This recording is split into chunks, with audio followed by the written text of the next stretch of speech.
Many of you are just straight up wasting your abilities. There's actually a secret trick that top players use to make sure that when they're using their abilities, they are getting maximum value out of them. Nobody likes using a flash only to find that it's blinded no one, or using a recon just to have the enemies wait it out and execute after. These feelings suck, and they're easily remedied by one simple trick: trigger and response. We've mentioned this before in guides, but when you're using anti-execute utility, you don't want to just rip these abilities off of feel most of the time. Feel is super inconsistent because sometimes your intuition is going to be right and sometimes it will be wrong. Instead, if you want a surefire way to always get value, use your utility after the executing team has used theirs. This does two things. The first that it does is it makes sure the enemy team pushing into sight is forced to use some form of utility. If you just flash before they began their execute, you've effectively wasted that ability for nothing. But if you flash after they flash, worst case scenario, you've traded utility, and now they need to once again try and get out of that choke point without that ability. But the second thing that it does is that if the enemies have decided to push out of the choke, it guarantees that the ability hits them. A great example of this is Reyna blind. In what scenario does Reyna use her flash? Generally, it is when she's pushing out onto sight. She uses that flash to protect herself. So if Reyna is blinding out, that means that she's telling you exactly when to use your utility. You don't need to guess off of sound or feel, she's telling you the exact moment to blind. The same thing of course applies to when enemies use things like Sova recons, drones, stuns, other forms of flashes, smokes, and generally just most utility.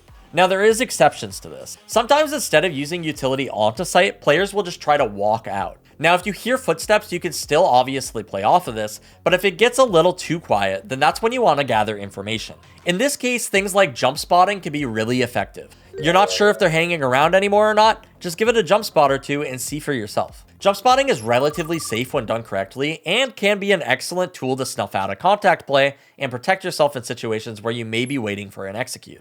Now, this is just one of 8 massive mistakes that you are probably making every single game. In this video, we are going to cover 7 more mistakes so that you guys can stop griefing your games and start climbing today. But before we get into it, if you feel like you've been struggling in ranked recently, then have we got the treat for you. Over at SkillCapped, we have recently published a brand new column aim course that details how any one of you can develop Radiant level aim in just a few weeks. While most players just aim in whatever way feels most comfortable, it might surprise you to hear that there is actually a proper aiming technique that pros use to not only make themselves more consistent, but to also help them get more kills like this. In our course, we are going to teach you this proper aiming technique and even give you an aim training routine that you can use to instantly start improving your aim and climbing today. Now, unlike other routines, this is a simple less than 15-minute exercise that you can do before you play that will do wonders for your aim.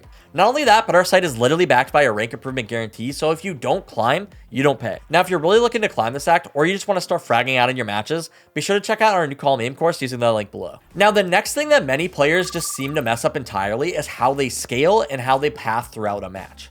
To some, this might come naturally, but generally when players path onto sight, they want to move from cover to cover, protecting themselves from as many threats as possible, and making it so if they get caught in a gunfight, they are just a few steps from safety. Now, generally, you don't want to be stuck in the open for long, and while on executes, you may need to take risks to move forward, you want to minimize these risks with good pathing. So take for example what a standard pathing might look for bind. Generally, when you walk out of A short, you either want to keep your back towards the wall near the teleporter to clear towards showers and isolate U-Haul, or you want to jump out of short and head straight to pocket to take that U-Haul fight. You normally don't want to just run out into the open, that's just kind of how you expose yourself to literally everything. Now from these positions, you can either move into U-Haul and use this position to clear back sight, or you can just hold U-Haul for post plant. And the pocket player can swing out wide from this position and either hold from truck isolating back sight, or hold back sight or triple from pocket, depending on where you've smoked. Now, normally on bind A site, you don't really need to take control of back sight necessarily. It's an option, but there's not really anywhere to position back there for post plant, so it's not as necessary. But keep in mind that pathing like this is all in the name of protecting yourself. You also want to do a similar thing when you're scaling as well. Now, scaling refers to attempting to quickly move forward in an area in a relatively safe manner. Now, the best way to scale is to use utility like mollies, stuns, flashes, drones, recons, and stuff like that is able to prevent players from swinging into you. If you've watched any of our other guides, you know that generally you don't want to be peeked while you're running forward. This makes it really difficult to counter strafe and fight back, but it also makes it so your player model is running in a relatively straight line, making it pretty easy to hit. Now, when scaling, generally you want to try and protect yourself because it's kind of a dangerous thing to do.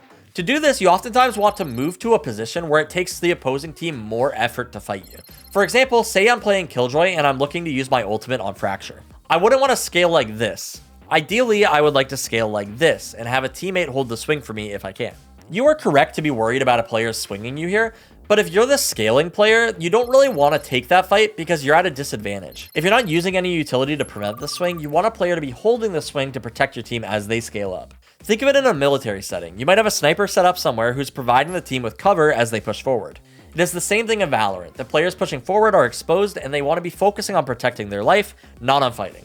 Now, if you don't scale like this, you either risk giving your opponents easy kills, or you're likely running into situations where your team executes are too slow. This is basically a way of minimizing the risk of scaling while still allowing you to do it quickly. You have one person hold, or you use an ability to prevent a swing and the other people run up. Now, speaking of risks, our next mistake that players are making all too often is running away from fights. Now, there are some fights that you definitely want to run away from, but there are some fights that you actually need to take. Now, in previous videos, we've discussed a simple rule called the higher-lower rule that you can use to assess the state of the round. Simply look at how many people are alive on your team and how many are alive on the enemy team, and this is normally a pretty good way to see if your team has the advantage or not. Now, if you have more players alive, running away from a gunfight might not be the worst idea in the world. However, if you are down in numbers and you find an opportunity to take a 1v1, even a 50-50 gunfight, you're kind of griefing if you run away from it in most situations. And the reason for this is because the way you sway advantages is by finding a gunfight and winning it. If you run away from that fight, you might not get a better chance to even those numbers. It's likely your opponent eventually groups up with their team and now you're fighting 2 players at once instead of 1. This is one of the difficulties of Valorant because even though there's this illusion that you can maybe run away from the fight at times, frequently running away from a fight could mean losing the round. There are just some kills that you and your team need to get to win the round. Letting a player slip away and regroup with their team could mean disaster if you're already behind. This also can apply if you're ahead though. Sometimes playing too passively when you have your opponents on the ropes can be really bad. If you've got a guy stuck in the corner and you got utility or multiple teammates to fight him, running away could give that player room to find a better fight. No fight in Valorant is ever a 100% chance to win. You could completely whiff on a guy you're supposed to kill. It just happens. But that's why you have to take the fights that you're supposed to win. Because otherwise, later on, that same player might end up finding a fight that you're not supposed to win, which really sucks. Now, if you have the enemy stuck, generally you want to keep them stuck to force them into a bad fight. And this sort of brings us to our next mistake. We're calling this the full rotate. Sometimes in Valorant, you spot enemies all in one place, and in this situation, the natural thing to do is rotate. Obviously, if 5 players are in one spot, why would you not? However, the mistake that many players make is that they let the enemy team out of the box. If you spot the enemy team all in one place, then the ideal thing for you to do is box them in. Flank, go through mid, get a good spot where you can rat, and hold map control so that if they do try to rotate out, they're screwed. Your goal is to contain the enemy and limit the amount of areas that they can go to. But the problem is that oftentimes when you guys spot 5 people in one spot, you immediately rotate directly to that site. This leaves the attackers room to just pivot and go the other way. So while you're rotating over, they're already leaving, and you're just not getting the information fast enough. This is what containing them does. If they try to rotate out, your team will see it immediately, rather than just having to sit around and guess 20 seconds later. There are, of course, variations of this, and you won't always be dealing with 5-man executes. Sometimes it'll be a 4-man execute, and in this case, it can be good to leave one person back to hold the other half of the map and gather information or look for lurks. Sometimes people often make the mistake of sending way more people to the site than they need. A good rule of thumb that I like to use for myself is looking at the map and seeing what utility we have on the site, and if I think that we can hold it with what we got.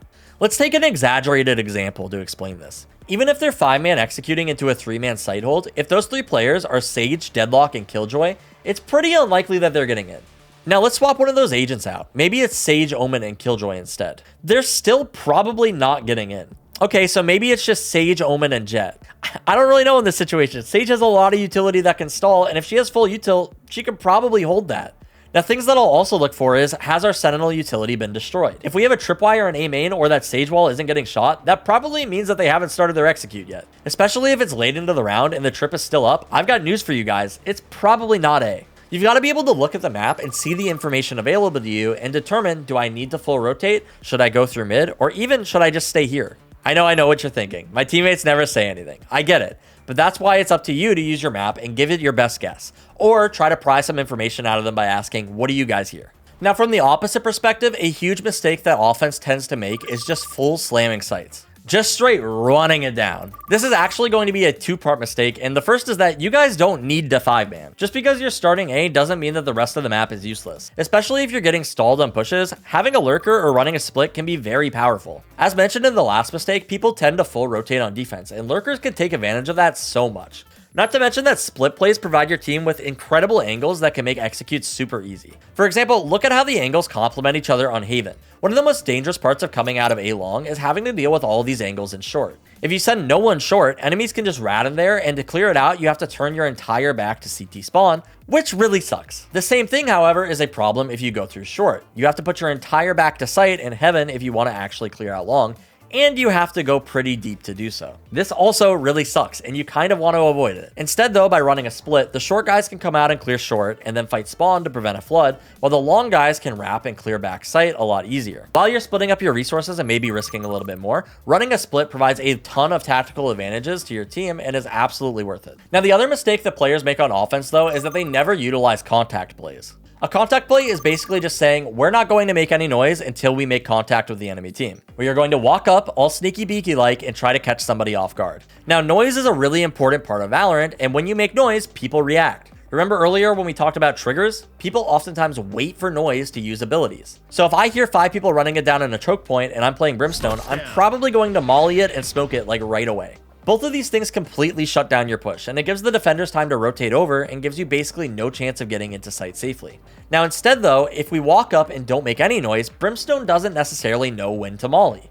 He's going to have to gather information in some sort of way, whether that's by calling for a Sova dart, jump peeking, which you'll oftentimes see in low elo is they'll just swing it. He's got to do something. That's exactly what you want to force him to do. Don't just give him the information on exactly when he should molly, make him work for it, and potentially take risks. This is one of the best ways to catch players off guard on offense. Force them to take risks to gather information. If you let them know your every move by making a ton of noise, you're just trying to brute force it, which against some agents just doesn't work. Sometimes you've got to be strategic. Now moving on to our 7th mistake, some of you guys are just trying way too hard. If you're new to the game, it's good to experiment and try new things. Figure out what works best for you. But if you've been playing a couple hundred hours, you need to try to settle on some sort of playbook for each map. Pick an agent that you like on each map and start working on finding things that you can do that generally result in kills. It doesn't need to be a deep playbook, you just need like 6 or 7 plays on each side. These plays can be as simple as, I like to hold this angle and it's normally good for one. Or I like to flash right here. Here's a cringe thing that me and my friend Teets do. On a set pistol round defense, I play Sova and he plays Clove. We like to combo our metal and shock dart in A main like this. This play wins so many rounds. It's just a good play. Now this is the play that I run with my duo, but there's also things that I really like to do alone. For example, here's a really strong angle that I like to play. It's not even a play, it's just an angle that I know that I like. When I go to this angle, I am normally good for one, sometimes more. You're not playing against pro teams that are going to anti-strat you. You're playing against players who have never seen you play before.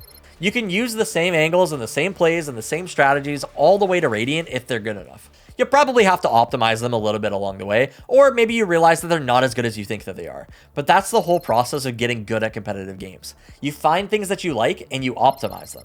Now the game is pretty evolved nowadays, and sometimes it's hard to come up with our own strategies alone, and it's a lot easier to just copy another player. This is where I recommend if you're looking to get really good, go watch some pro player VODs. If you want to master Yoru, just go watch some of Eggster for a bit. See what he likes to do on these maps. I've got news for you. He probably plays the same positions on the same maps and utilizes a lot of the same flashes. Probably uses a lot of the same TPs, because you don't want every game to be different. It is really hard to optimize when things are constantly changing.